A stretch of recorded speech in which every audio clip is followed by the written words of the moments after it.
कुछ पल बाद में इतनी देर तक उसके ऊपर श्रद्धांजलि डालने के बाद में आखिरकार उसके अंदर से एक चमक बाहर निकलती है और उसके अंदर लिखा हुआ था, स्वर्ग द्वारा स्वीकार किया गया। उन शब्दों को अपनी आंखों के सामने देखने के बाद में स्टोन लीफ किंग की आंखें चमक उठी। उसका पूरा शरीर कांपने लगा था। वास्तव में अब उसको वायलेट लीफ किंग की बातों पर यकीन हो गया था कि वह सच कह रहा था। वास्तव में वह इंसान एक सुप्रीम मास्टर टीचर है, बिल्कुल एक सुप्रीम मास्टर टीचर मास्टर शेख की तरह। उसी साथ में अब उसके मन के अंदर ख्याल चलने लगते हैं, वास्तव में अगर मैंने एक बार इन्हें राजाओं को गिफ्ट कर दिया तो उसके बाद में वह हमें कितने बड़े पुरस्कार देंगे। वहीं दूसरी तरफ जेड लिफ्टिंग की आंखें भी खुली की खुली रह गई। क्या वास्तव में ये एक सुप्रीम मास्टर टीचर है?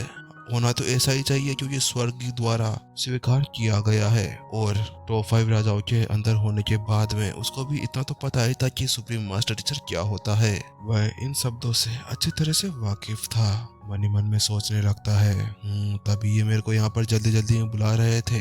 वाकई में इन दोनों ने इस बार बहुत बड़ा हाथ मारा है।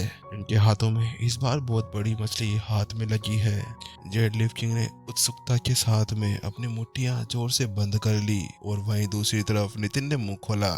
जेड लिफ किंग, इस इंसान को मैंने और स्टोन लिफ किंग ने पकड़ा है और क्योंकि हम लोगों ने इसकी असली पहचान का पता लगा लिया है तो उसके बाद में अब हम सभी लोगों को वापस से राक्षसी जनजाति के पास में जाकर अपना पुरस्कार ले लेना चाहिए।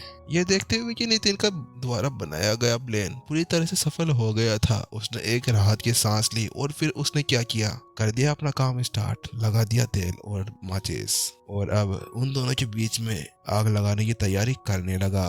और नितिन द्वारा बोले गए वह शब्द जितने ज्यादा मासूम लग रहे थे उतने ज्यादा थे नहीं, वह उन शब्दों के साथ में जेड लिपिंग को भड़काने का काम कर रहे थे।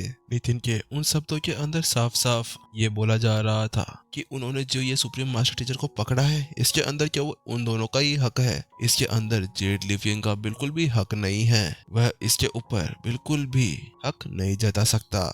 और साफ साफ नितिन उसको यहाँ से भगा देना चाहता है। वहीं दूसरी तरफ वायलेट लिफ किंग के मुंह से वह शब्द सुनने के बाद में स्टोन लिफ किंग के चेहरे का रंग पूरी तरह से उड़ चुका था, वह अपनी जगह पर ही कांपने लगा था। स्टोन लिफ किंग ने अपना माथा पीट लिया, अरे पागल तू क्या कहने जा रहा है? हाँ पता है कि हम लोग इस सुप्रीम मास्टर टीचर को वापस से अपने राजाओं के पास में ले जाने वाले हैं, लेकिन तुझे ऐसा क्या करने की जरूरत थी? तू क्यों फालतू में शांत हुई आग के अंदर तेल गिराने की कोशिश कर रहा है? तू तो खुद ही बोल रहा है कि आबेल मुझे मार।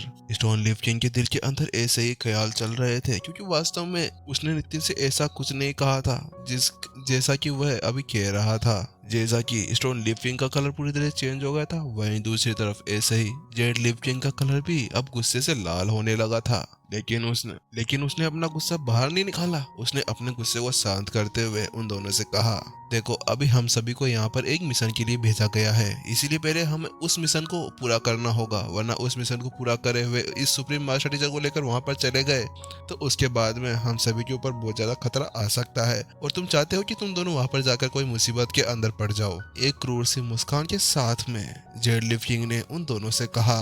जेड लिपिंग की बात सुनने के बाद में नितिन के मन में और लड्डू फूटने लगे और उसने कहा, अरे तुम इसकी चिंता मत करो, हम चले जाएंगे, हम सुप्रीम मास्टर टीचर को लेकर जा रहे हैं, वो क्या करेंगे ज्यादा ज्यादा इस मिशन से वापस लौटने के बाद में वह हमें वहां पर केवल थोड़ी सी सजाएं देंगे, लेकिन हमें वहां पर जो पुरस्कार मिलेंगे उसका क्या? कोई बात नहीं, थोड़ी बहुत सजा तो हम सही लेंगे, आखिरकार हम सुप्रीम मास्टर टीचर को लेकर जा रहे हैं, वहां पर सुप्रीम मास्टर टीचर को लेकर गए तो उसके बाद में तुम सोचो वो हमें वहां पर कितने सारे पुरस्कार देंगे।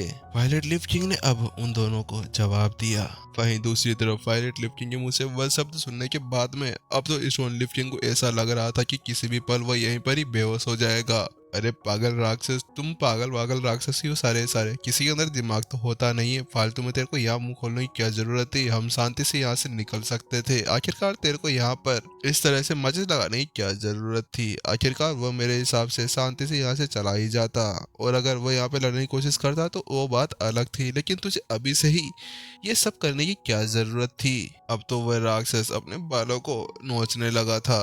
स्टोन लीफ किंग, अब तेरे को कुछ करना होगा, वरना अगर अभी जेड लीफ किंग यहाँ पर भड़क गया तो यहाँ पर बहुत बुरी लड़ाई हो जाएगी। उसके बाद में स्टोन लीफ किंग जल्दी से जेड लीफ किंग की तरफ मुड़ता है और उससे कहता है, अरे जेड लीफ किंग, ऐसी कोई बात नहीं है, ये तो ऐसे ही है, पागलों जैसी बातें कर रहा है। इसके कहने का मतलब ऐसा कुछ भी नहीं था।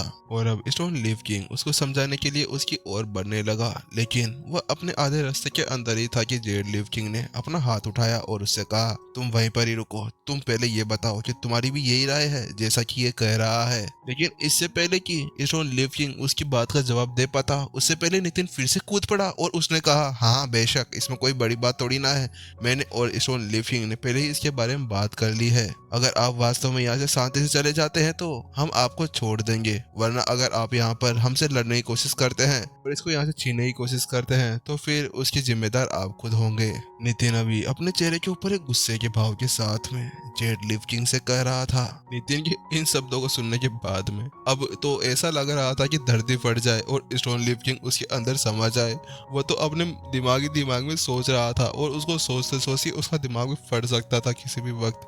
वो ये सोच रहा था, अरे बेवकूफ राक्षस, तेरे को मैंने ये सब कब कह दिया, क्यों फालतू में तू यहाँ पर लड़ाई करवाने के बारे में सोच रहा है, एक महायुद्ध हो जाएगा अगर तूने यहाँ पर और कुछ भी कहा तो। फालतू में मैंने इसकी साथ देने के लिए यहाँ पर बैठ गया, इससे बढ़िया इसको मैं खुद ही मार देता। अब मैंने इसके साथ में कॉन्ट्रैक्ट और बना लिया है, इसको मैं अब मार और नहीं सकता। क्योंकि अभी उसे नितिन वहां से निकालने की बात नहीं कर रहा था, उसको ये यहाँ पर ताने मार रहा था। क्या वायलेट लीफ किंग, तू जानता नहीं है कि अपने इरादों को कैसे छुपाना चाहिए? वहीं दूसरी तरफ अब जेड लीफ किंग के हाव भाव पूरी तरह चेंज हो गए थे। उसने हंसते हुए कहा, बहुत साल हो गए, आज तक इस तरह से किसी ने मेरे को धमकी नहीं दी है, और इतने सालों बाद में तुम हो जिसने इसकी हिम्मत की है। अब तो स्टोन लीफ किंग को ही अपने ऊपर गुस्सा आ रहा था कि आखिरकार क्यों उसने उसके साथ में टीम अप किया, आखिरकार इतना ज्यादा मूर्ख के साथ में क्यों ही करूं।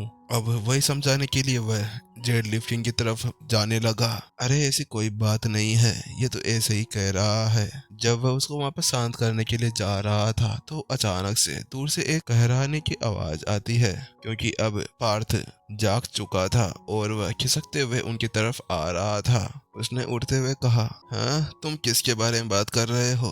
मैंने अभी सुना कि तुम सभी अभी एक सुप्रीम मास्टर टीचर के बारे में बात कर रहे थे। पार्थ अभी पूरी तरह से नहीं उठा था, वह अभी तक भी मदहोश था।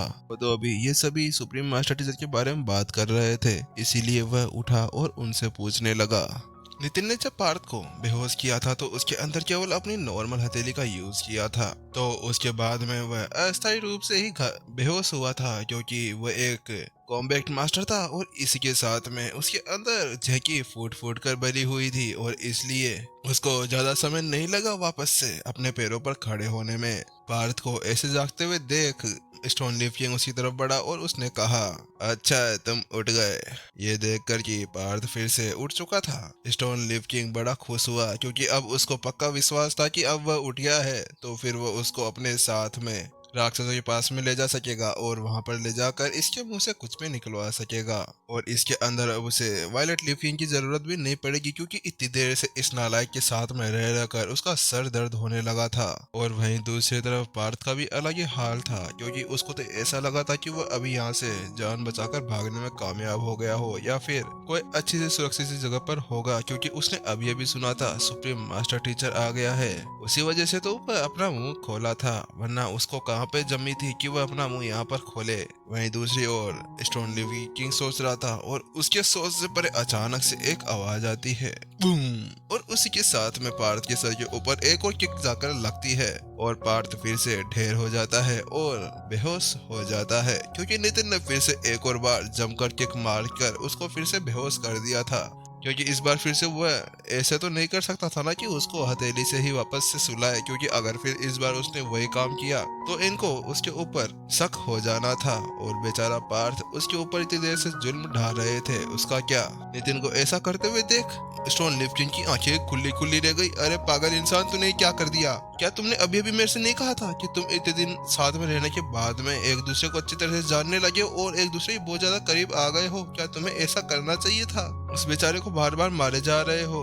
अब तो स्टोनलीफ किंग को पार्थ के ऊपर भी दया आने लगी थी, क्योंकि जिस व्यक्ति के ऊपर उसने इतना ज्यादा भरोसा किया था वही अब उसको बार बार मार मार कर बेहोश करे जा रहा था। तुम तो वास्तव में एक आवारा जानवर हो।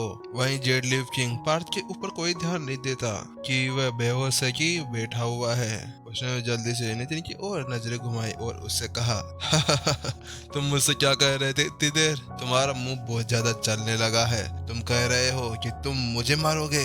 जेडलीपिंग की बात सुनने के बाद में नितिन ने उसे एक बड़ी सी मुस्कान के साथ में कहा, अरे हमारा तो काम निकल चुका है, अब तुम हमारे कोई काम के नहीं हो। अगर हम तुम्हें यहाँ पर ऐसे जीवित छोड़ देंगे तो तुम्हारे ऊपर क्या भरोसा? क्या पता तुम बाहर जाकर इसके बारे में प्रचार करो कि इनके पास में एक बड़ी मछली हाथ में लगी है।